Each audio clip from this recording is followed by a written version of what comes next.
Hello and welcome to Nighttime Science. Tonight we journey backward through time, far beyond the reaches of human memory, into worlds that existed long before our species took its first breath. We'll explore the age of dinosaurs and the even more ancient eras that preceded them, moving gently through hundreds of millions of years of life on Earth. Let yourself settle comfortably as we begin this slow exploration of deep time, where each moment we discuss represents countless human lifetimes compressed into single sentences.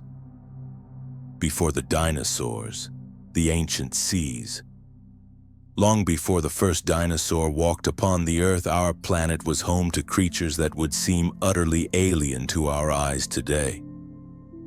If we could travel back in time to the Paleozoic era, which stretched from approximately 541 million years ago to 252 million years ago, we would find ourselves in a world dominated not by land animals but by life in the seas. The oceans teemed with strange and wonderful forms, creatures that have no direct equivalents in our modern world. Among the most successful of these ancient animals were the trilobites, arthropods whose segmented bodies were protected by hard exoskeletons.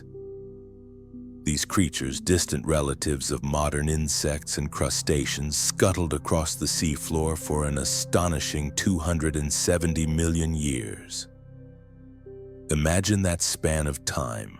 The trilobites first appeared in the Cambrian period and persisted through countless environmental changes, surviving multiple mass extinction events, adapting to new conditions again and again. They developed compound eyes, some of the first complex eyes in the animal kingdom, allowing them to navigate the murky depths of ancient seas.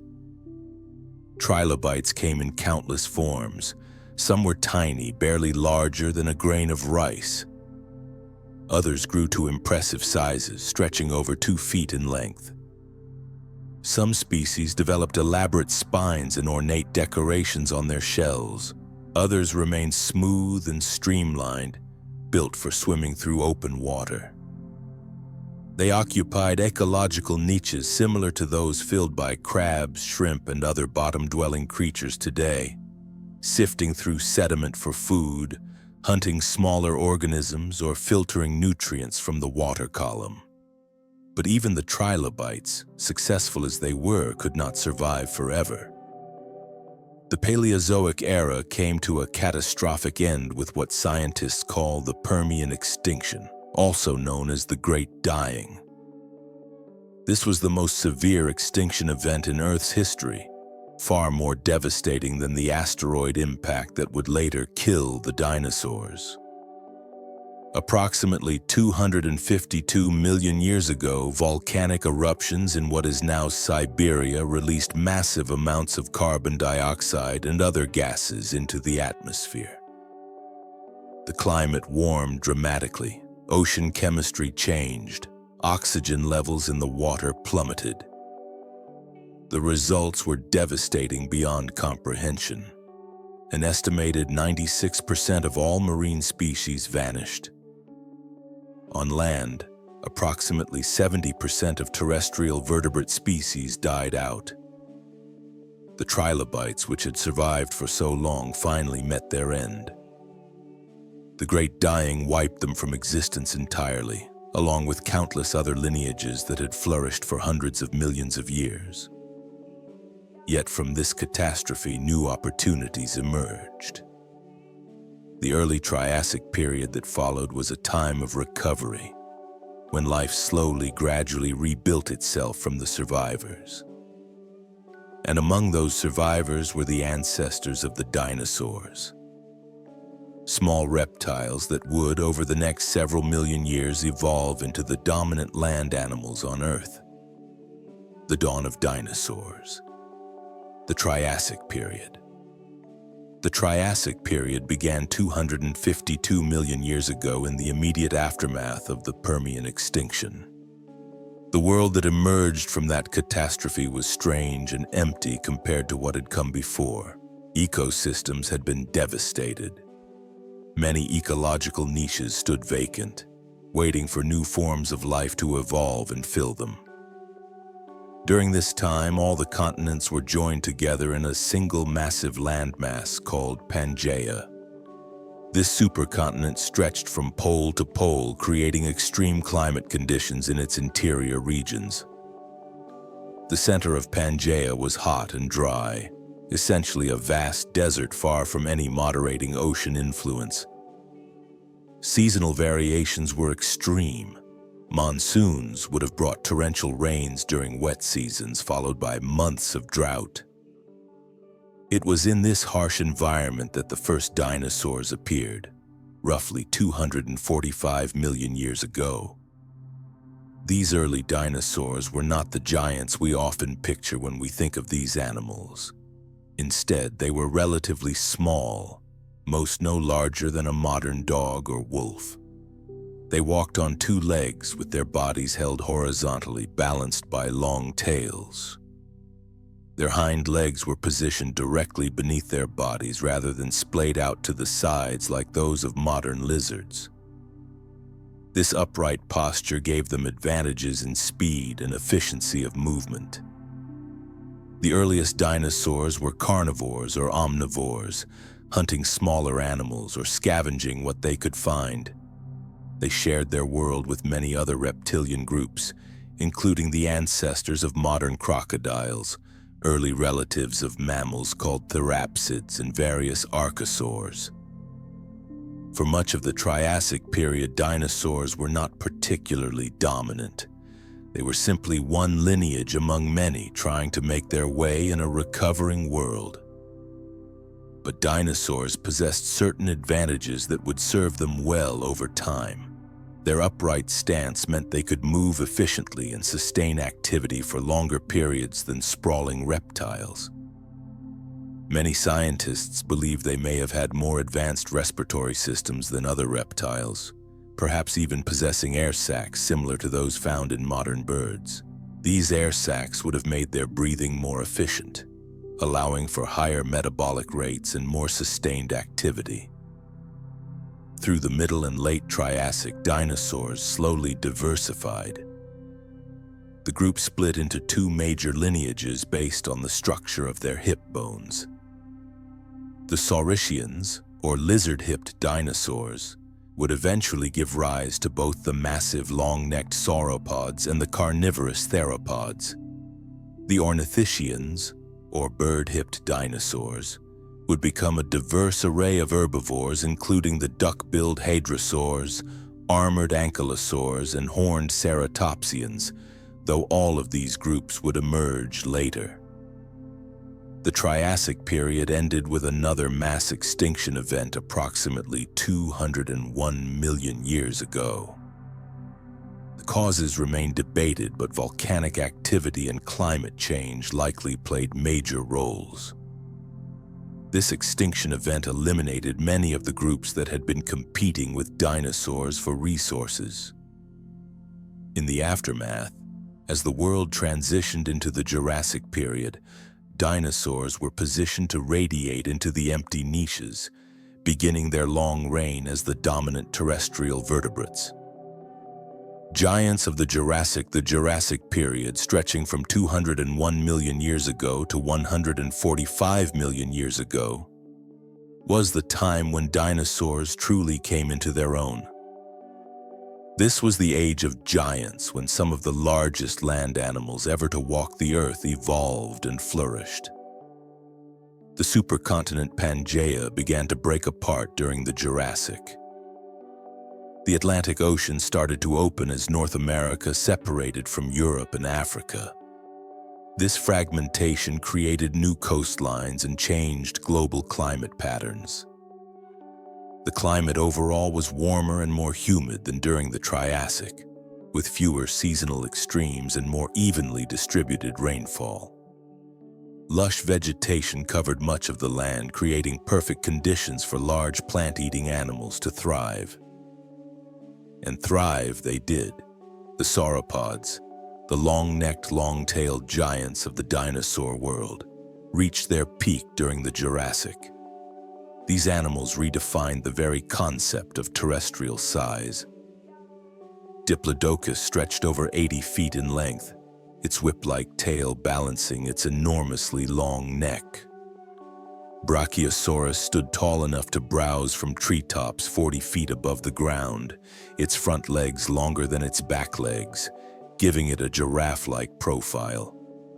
Apatosaurus, once mistakenly called Brontosaurus, weighed perhaps 30 tons or more, its massive pillar-like legs supporting a body as long as 3 school buses placed end to end. These creatures moved through forests of conifers, cycads, and ferns, browsing on vegetation that no other animals could reach. Their necks, composed of elongated vertebrae, could sweep across wide areas without requiring the animal to move its massive body. Some species, like Brachiosaurus, held their necks in high, upright postures, allowing them to feed from tall trees. Others, like Diplodocus, may have held their necks more horizontally, sweeping them from side to strip vegetation from lower plants and bushes. The exact feeding strategies of sauropods have been debated by paleontologists for decades. Recent research suggests that different sauropod species had different neck postures and feeding preferences, allowing multiple species to coexist in the same environment without competing directly for the same food sources. This concept, called niche partitioning, enabled great diversity among these enormous herbivores. While giants walked the land, the seas of the Jurassic were equally impressive. Marine reptiles had evolved to fill the ecological roles that whales and dolphins occupy today. Ichthyosaurs, whose name means fish lizards, were sleek, streamlined hunters built for speed in open water. They looked remarkably similar to modern dolphins, a stunning example of convergent evolution, where unrelated animals develop similar body shapes to adapt to similar lifestyles. Ichthyosaurs had large eyes to help them see in the dim depths of the ocean, and they gave birth to live young rather than laying eggs, as evidenced by fossils of pregnant females with embryos preserved inside them. Plesiosaurs represented a different approach to marine life. These creatures had broad, flat bodies, 4 flippers, and relatively long necks, though the length varied considerably between species. They used their flippers to fly through the water, flapping them like wings in an underwater flight. Some plesiosaurs had extremely long necks with small heads, suited for snatching fish and squid. Others, the pliosaurs, had shorter necks but enormous heads with powerful jaws, making them apex predators capable of hunting other large marine reptiles. Above these ancient seas, the skies were ruled by pterosaurs, the first vertebrates to achieve powered flight. Jurassic pterosaurs ranged from small, sparrow-sized species to larger forms with wingspans of several feet. They were not dinosaurs, but rather a separate group of reptiles, cousins to the dinosaurs. Their wings were formed by membranes of skin stretched between their bodies and their enormously elongated 4th fingers. Early pterosaurs often had long tails, and many had teeth for catching fish or insects. The Jurassic world was one of abundance and diversity, where evolution experimented with size and form across all environments. But even greater diversity was yet to come. The Cretaceous world. The Cretaceous period, from 145 million years ago to 66 million years ago, was the final chapter of the dinosaur age and the time of their greatest diversification. This period lasted longer than the Triassic and Jurassic combined, spanning nearly 80 million years. Time enough for entire lineages to rise and fall, for continents to drift thousands of miles, for sea levels to rise and fall multiple times. As the Cretaceous began, the continents continued their slow journey away from one another. South America split from Africa. India drifted northward toward Asia. The Atlantic Ocean widened. These separating landmasses created isolated environments where dinosaurs evolved in different directions, developing unique characteristics in different parts of the world. A dinosaur fauna that evolved in isolation in South America might look quite different from one that evolved in Asia or North America.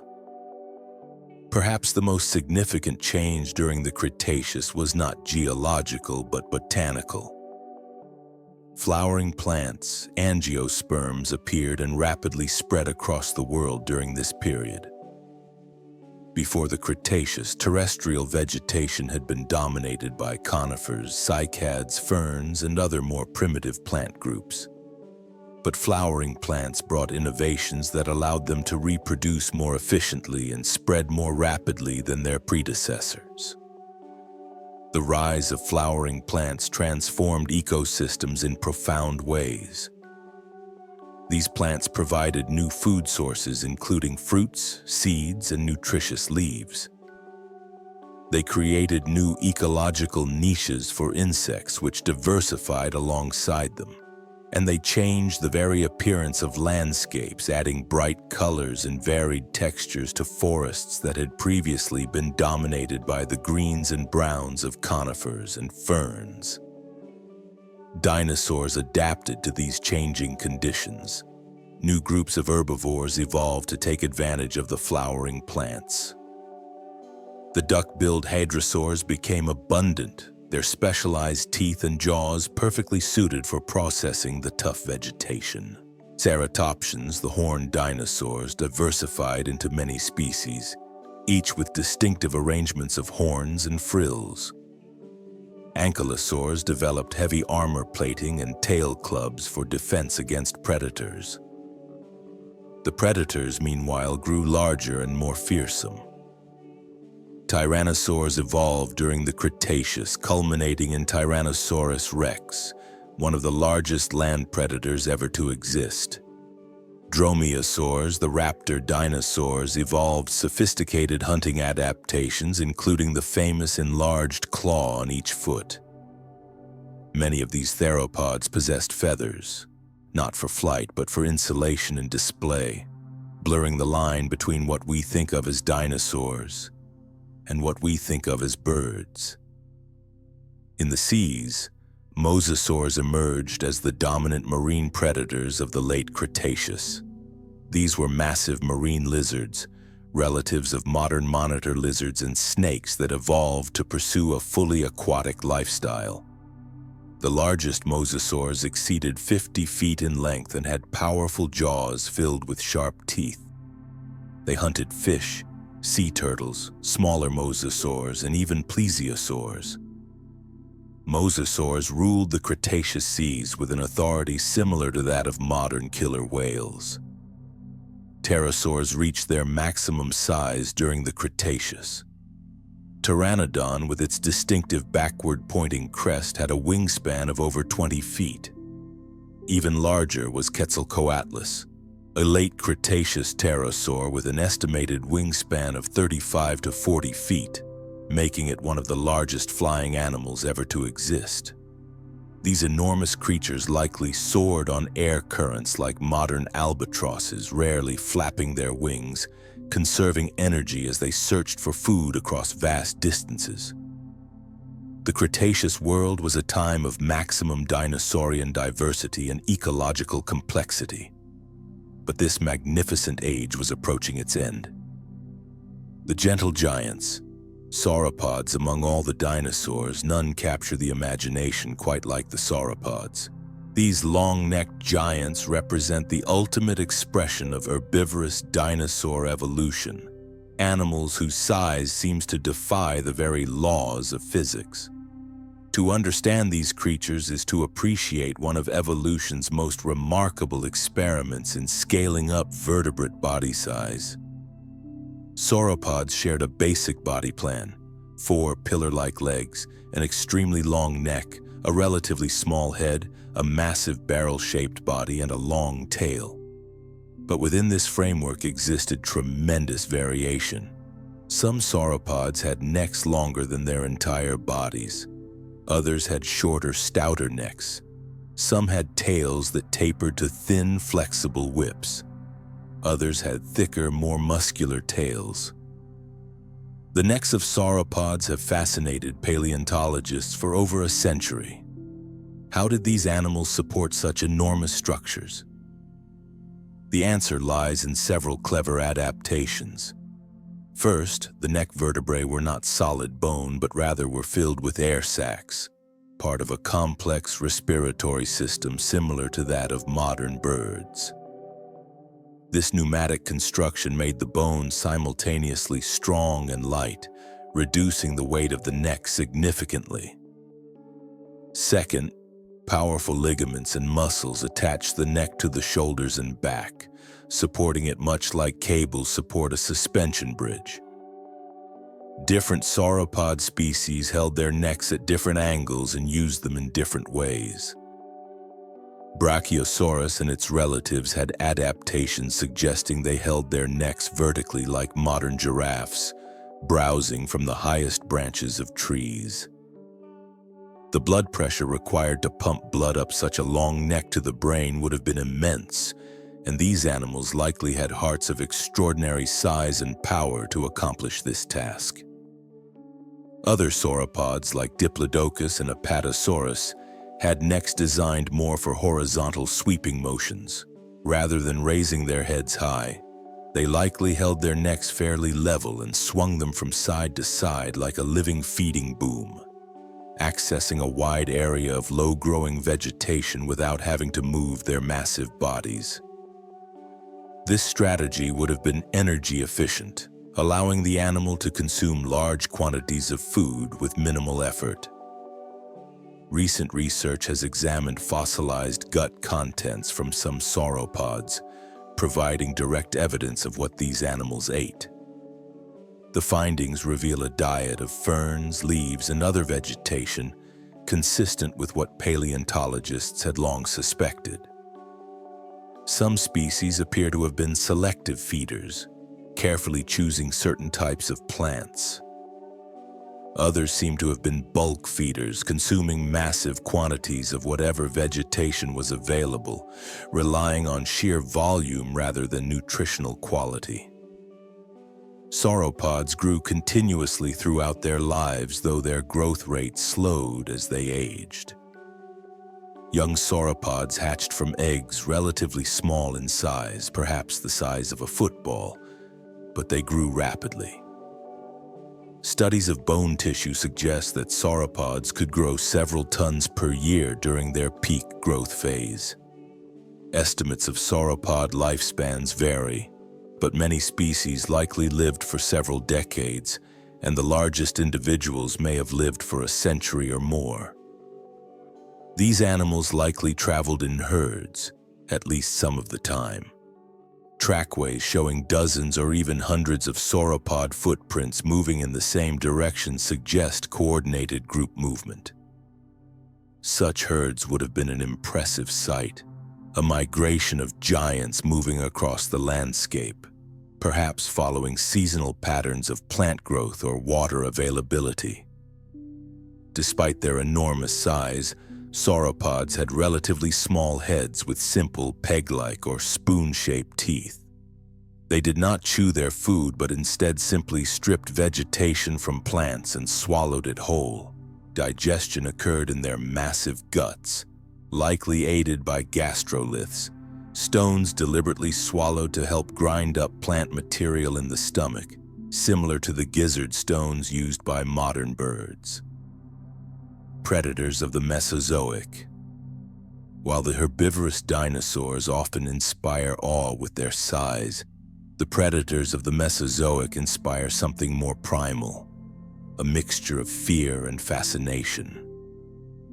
These were the theropods, the bipedal carnivorous dinosaurs that ranged from chicken-sized hunters to the largest terrestrial predators ever to walk the earth. The theropod body plan was remarkably consistent across hundreds of millions of years and thousands of species. They walked on two legs, freeing their forelimbs for other purposes, primarily grasping prey. They balanced their bodies with long, stiff tails held out behind them. Their feet had 3 forward-facing toes tipped with sharp claws. Their jaws were lined with serrated teeth designed for slicing through flesh. But within this basic framework, evolution produced spectacular diversity. Early theropods from the Triassic and Jurassic were relatively small, nimble predators that hunted smaller dinosaurs, early mammals, and other prey. Culephysis from the late Triassic was about 10 feet long but lightly built, probably hunting in packs to bring down larger prey. As the Mesozoic progressed, some theropod lineages evolved toward larger sizes. The allosaurs of the Jurassic included formidable predators like Allosaurus itself, which reached lengths of up to 30 feet. These animals had powerful jaws and robust skulls designed to withstand the forces of biting into large prey. They likely hunted the juvenile sauropods and other herbivorous dinosaurs that shared their environment. The ultimate expression of large theropod evolution came with the tyrannosaurs of the late Cretaceous. Tyrannosaurus rex, the most famous of all dinosaurs, stood about 12 feet tall at the hips and stretched over 40 feet from nose to tail.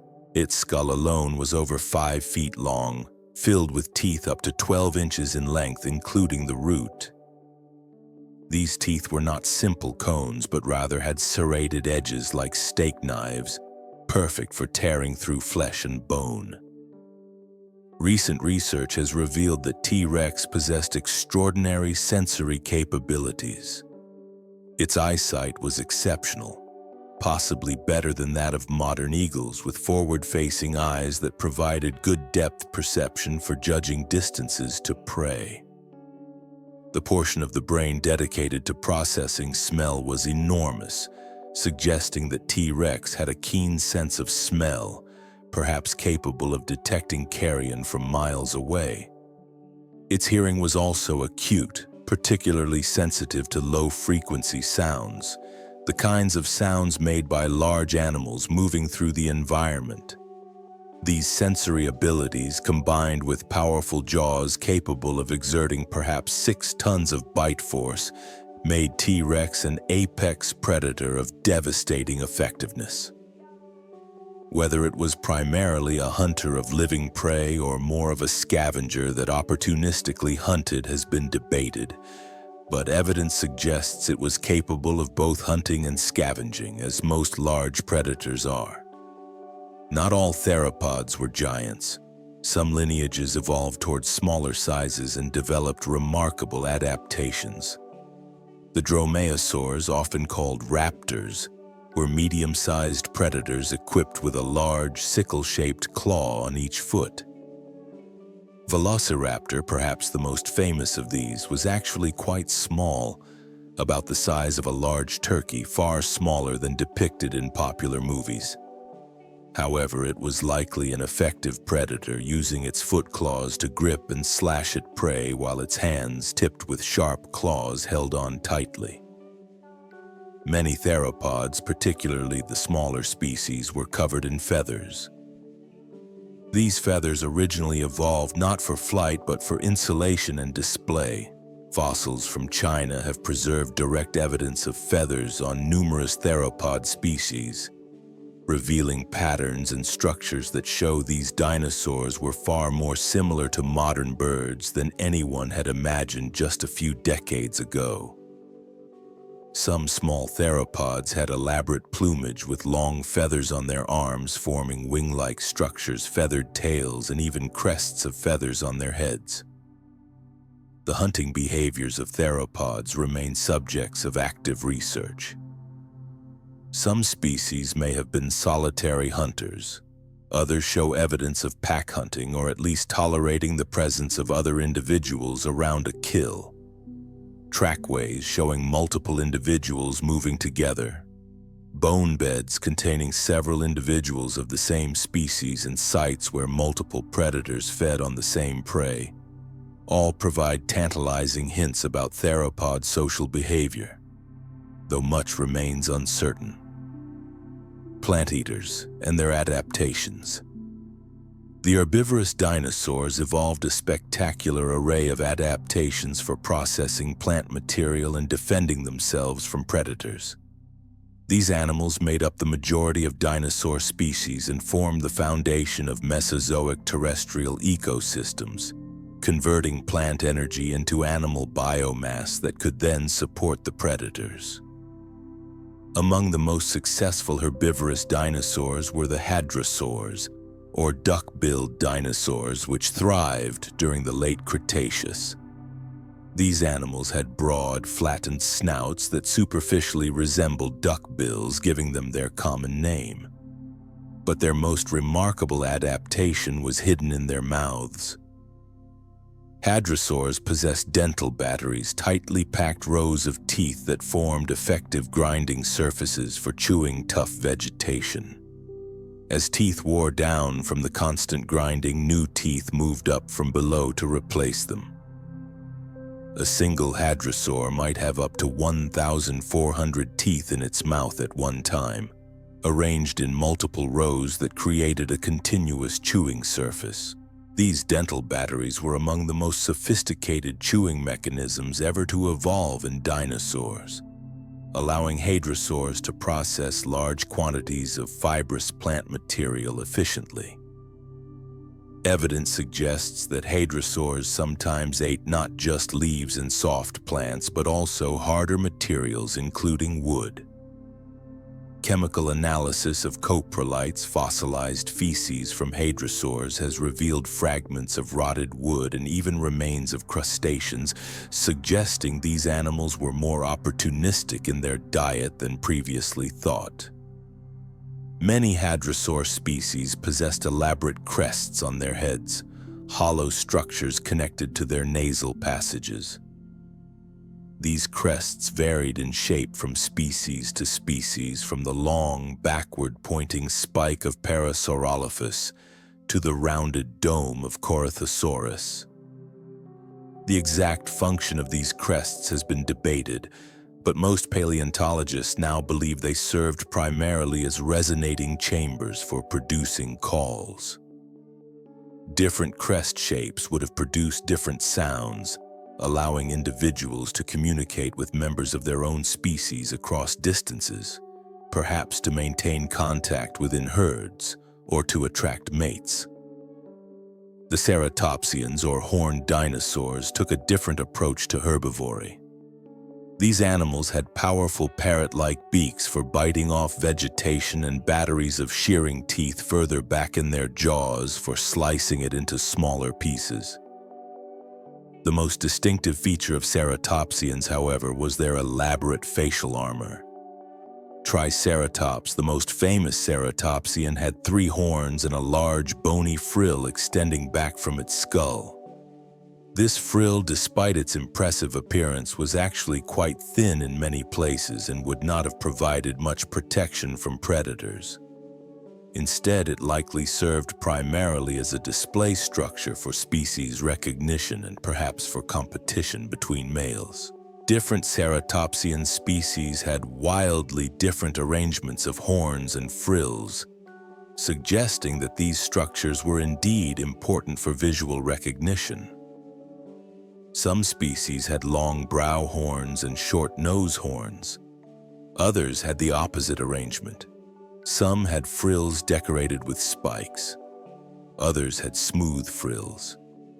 This variation allowed ceratopsians to recognize members of their own species at a distance, important for animals that may have lived in mixed herds or in regions where multiple ceratopsian species coexisted.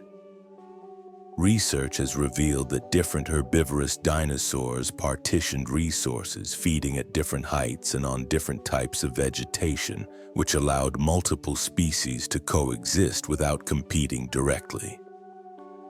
In a late Cretaceous ecosystem, you might find hadrosaurs browsing on low-growing plants, ceratopsians using their powerful beaks to clip off tougher vegetation, and sauropods, where they still existed, reaching high into trees.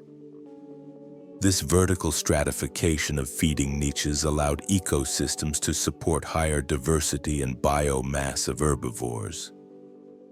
Digestion of plant material posed challenges for dinosaurs, as it does for all herbivores. Plant cells have tough walls made of cellulose, which vertebrate animals cannot digest on their own. Modern herbivorous mammals rely on symbiotic bacteria in their guts to break down cellulose. Dinosaurs almost certainly did the same, hosting populations of microorganisms in their digestive systems that could extract nutrients from plant material.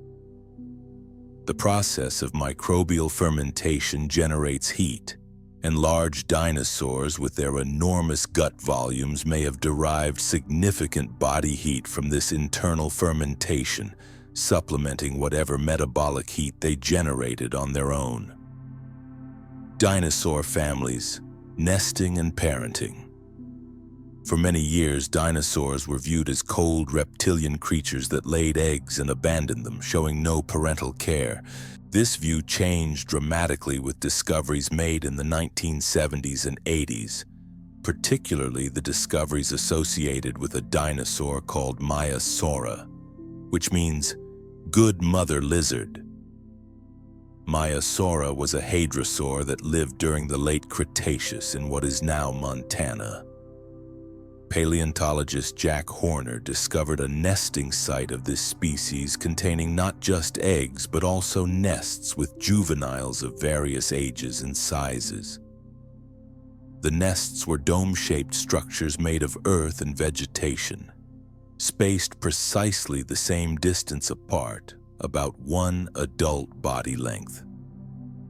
This spacing is significant because it suggests the adults were sitting on or near their nests, presumably guarding them and possibly incubating them. The nests contained eggs arranged in careful spiral patterns, indicating the eggs were not simply dropped randomly but were carefully laid and positioned by the mother. Some nests contained freshly hatched babies with worn-down teeth, evidence that these young had been feeding in the nest. This suggests the hatchlings remained in the nest for an extended period after hatching, unable or unwilling to leave. The only way these babies could have survived in the nest was if adults brought food to them, providing parental care. Further evidence came from the discovery of juveniles of different ages at the nesting site. These young dinosaurs ranged from hatchlings just a few feet long to individuals halfway to adult size. The presence of multiple age classes suggests that these dinosaurs returned to the same nesting grounds year after year, much like modern sea turtles or many species of birds. Young from previous years may have remained in the area even as new eggs were being laid, creating a colony of multiple generations. This colonial nesting behavior, with many pairs nesting close together, would have provided protection through numbers. Predators attempting to raid nests would have faced multiple defending adults. The synchronized hatching of many eggs would have meant that predators could not possibly eat all the young, ensuring that at least some would survive, a strategy still used by many modern animals. Other dinosaur species also show evidence of parental care and sophisticated nesting behaviors. Oviraptors, small theropods from Mongolia, were found fossilized in brooding positions over their nests, their arms spread over eggs in a manner strikingly similar to modern birds sitting on nests. The position of these fossils suggests the adults died while protecting their eggs, possibly from sandstorms that rapidly buried them. Dinosaur eggs varied considerably in size and shape depending on the species. Sauropod eggs were typically round and relatively small compared to the size of the adult, rarely larger than a volleyball even for species that could weigh 50 tons or more. This is because eggs must have shells thin enough for the developing embryo to breathe through but thick enough to support the weight of the egg. There's a physical limit to how large an egg can be while still being functional. Theropod eggs were often elongated, similar to bird eggs. Some had elaborate surface textures. The shell thickness and structure varied between species, adaptations to different nesting environments and strategies.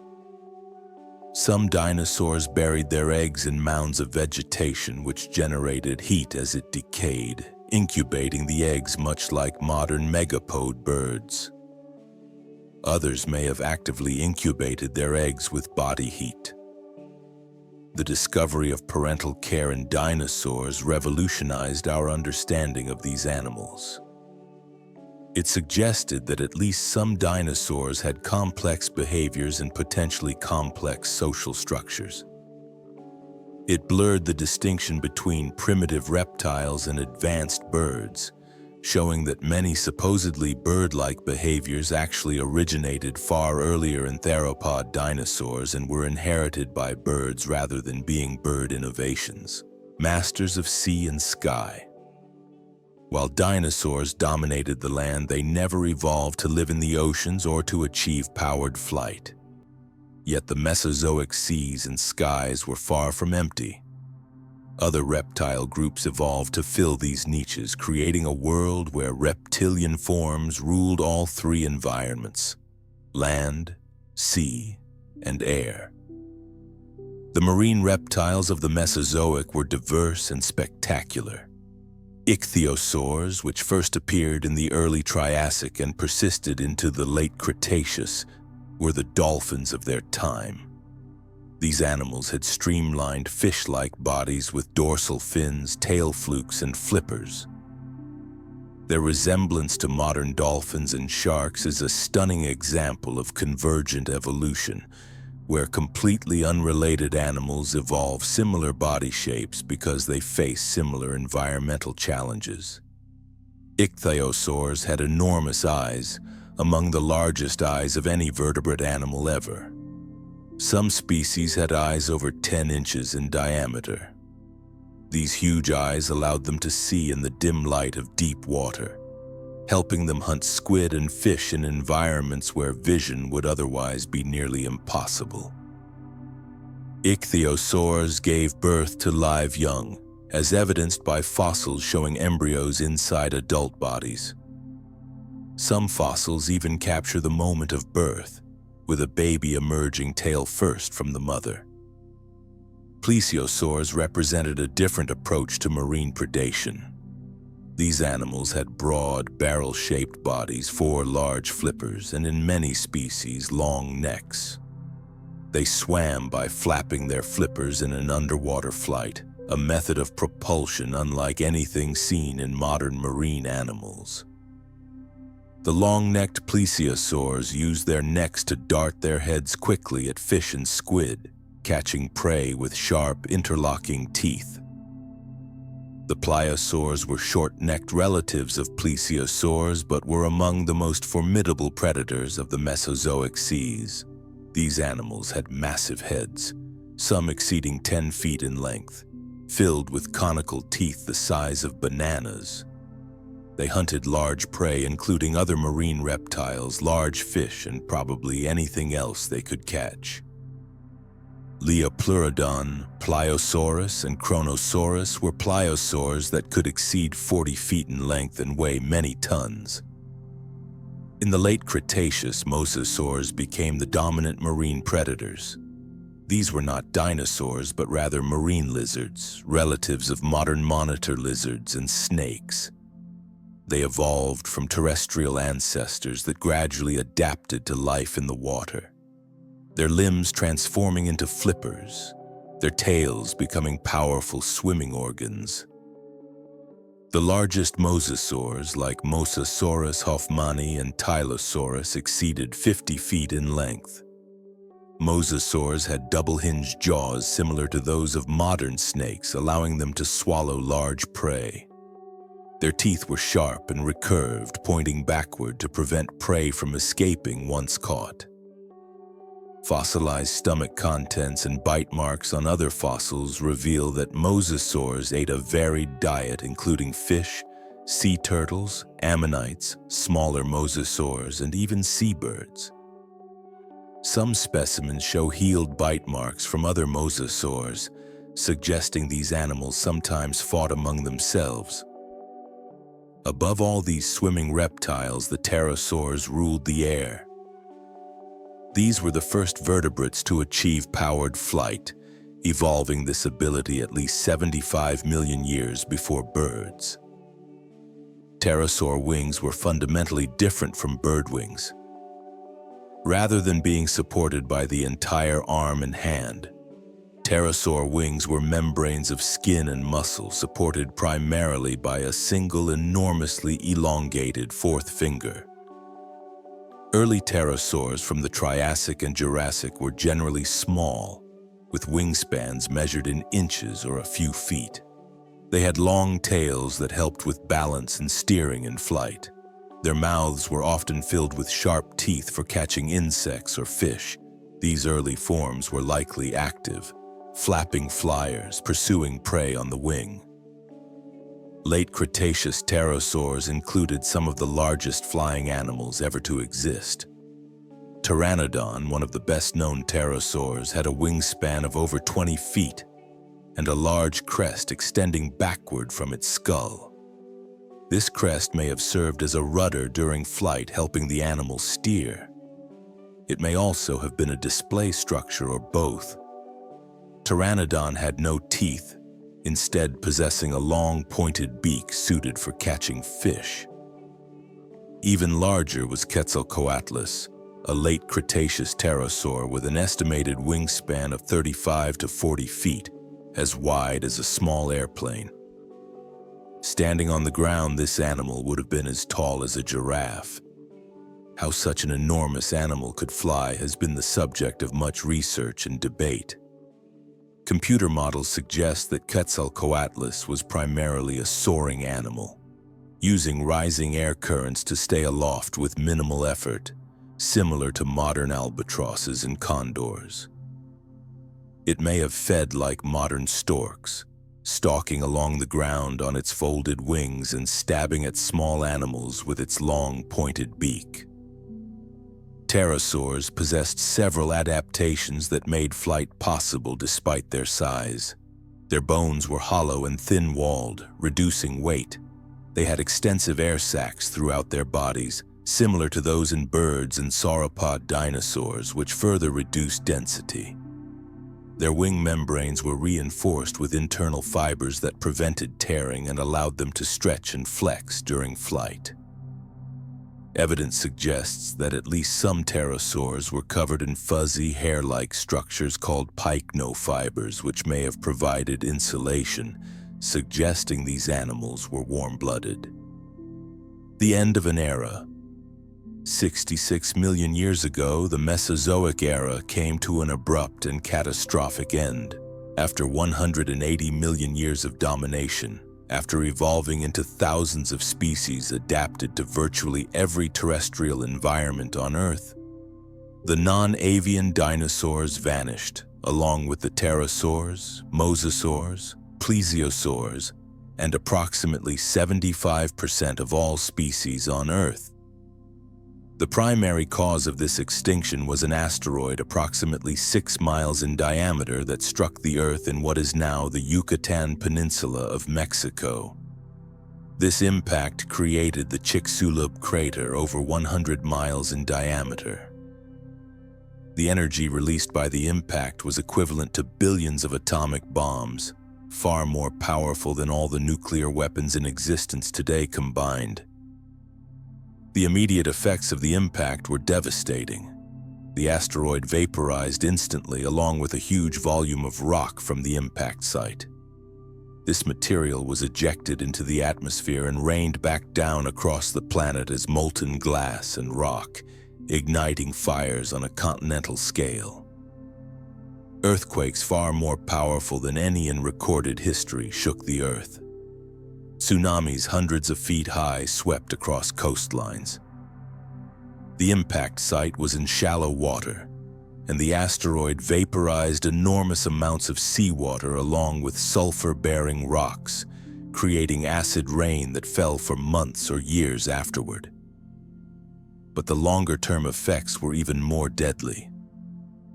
The material ejected into the atmosphere included tiny particles that remained suspended in the air, blocking sunlight. The skies darkened, temperatures plummeted. Photosynthesis slowed or stopped completely in many places. Plants died. Without plants, herbivores starved. Without herbivores, carnivores followed. This impact winter may have lasted for months or even years. When the skies finally cleared and sunlight returned, a different crisis emerged. The greenhouse gases that had been injected into the atmosphere by the impact caused temperatures to rise dramatically, leading to severe global warming that lasted for tens of thousands of years. The extinction was not instantaneous, nor was it completely random. Certain groups survived while others perished. Birds, the descendants of theropod dinosaurs, survived. Mammals survived, though many mammal species went extinct. Crocodilians survived. Turtles survived. But the non-avian dinosaurs, which had been so successful for so long, did not. Why did some groups survive while others died? The answer appears to relate to body size, diet, and habitat.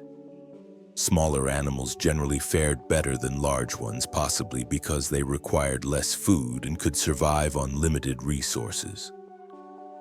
Animals that could shelter underground or underwater had advantages. Animals that could eat seeds, detritus, or carrion had food sources that persisted even when living plants and animals became scarce.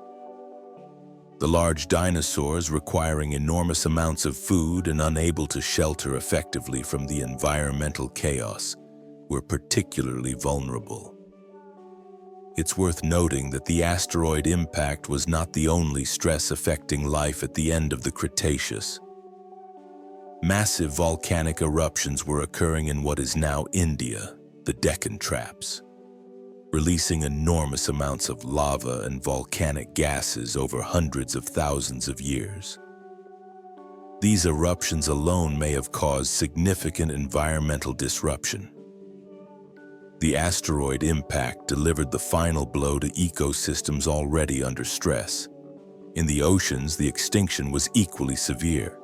The base of the marine food web, the microscopic plankton that photosynthesize and form the foundation for all oceanic life, suffered massive die-offs when sunlight was blocked.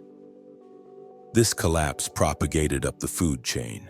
Ammonites, which had been abundant in the seas for hundreds of millions of years, went extinct completely.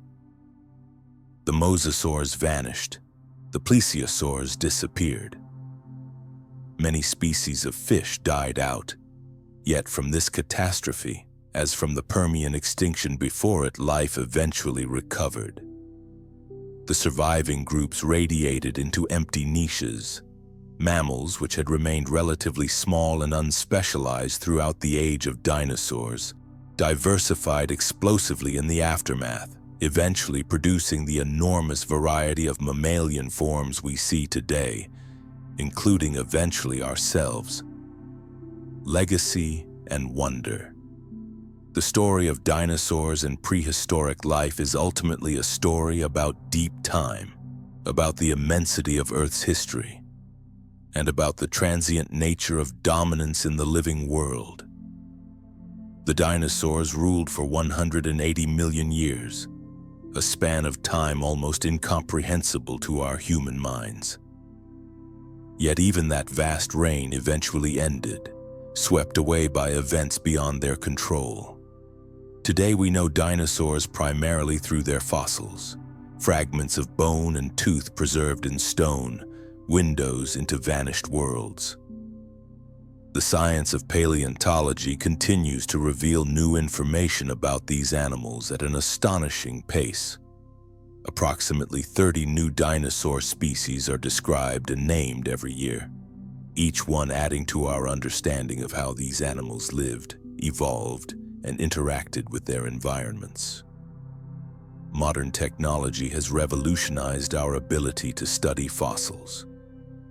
CT scanning allows paleontologists to look inside fossils without damaging them, revealing details of brain structure, inner ear anatomy, and the internal structure of bones.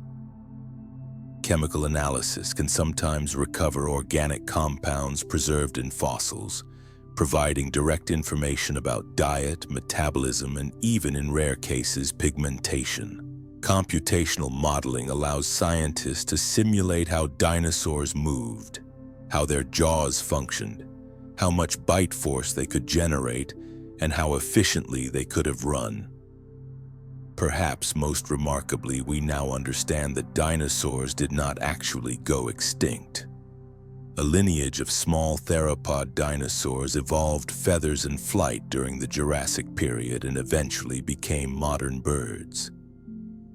Every bird you see, from the tiny hummingbird to the enormous ostrich, is a living dinosaur, a direct descendant of the theropods that walked alongside Tyrannosaurus and Triceratops.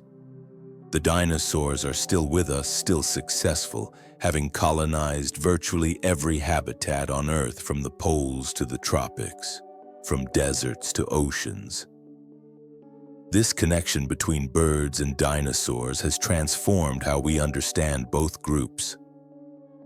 Features we think of as uniquely avian, like feathers, wishbones, and sophisticated parental care, actually evolved first in non-avian dinosaurs and were inherited by birds. The distinction between dinosaurs and birds is not as clear as was once thought. Birds are dinosaurs just as bats are mammals and whales are mammals, groups that have become highly specialized but still retain their fundamental identity.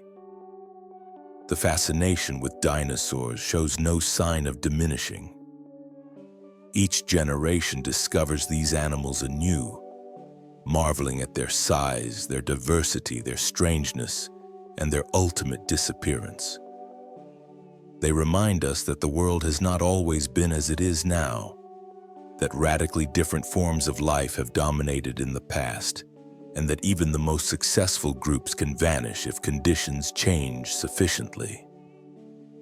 As you drift toward sleep tonight, perhaps you can imagine those ancient worlds. Picture the great sauropods moving slowly through forests of conifers, their long necks sweeping through the canopy. Imagine the calls of hadrosaurs echoing across Cretaceous floodplains, their elaborate crests producing sounds unlike anything heard today. Envision the mosasaurs gliding through warm, shallow seas, the pterosaurs soaring overhead on wings of skin, the endless succession of days and nights across millions of years. Life in forms strange and wonderful, all part of the long history of our planet. The dinosaurs are gone, but their fossils remain, silent testimony to their existence, invitations to wonder, doorways to imagination. In studying them, we learn not just about the past, but about the processes that shape all life, including our own. We learn about adaptation and extinction, success and failure, the creativity of evolution, and the power of catastrophe. If you enjoyed this journey through deep time, please consider liking this video and subscribing to Nighttime Science for more calm explorations of the natural world. Sleep well, and may your dreams be filled with wonder.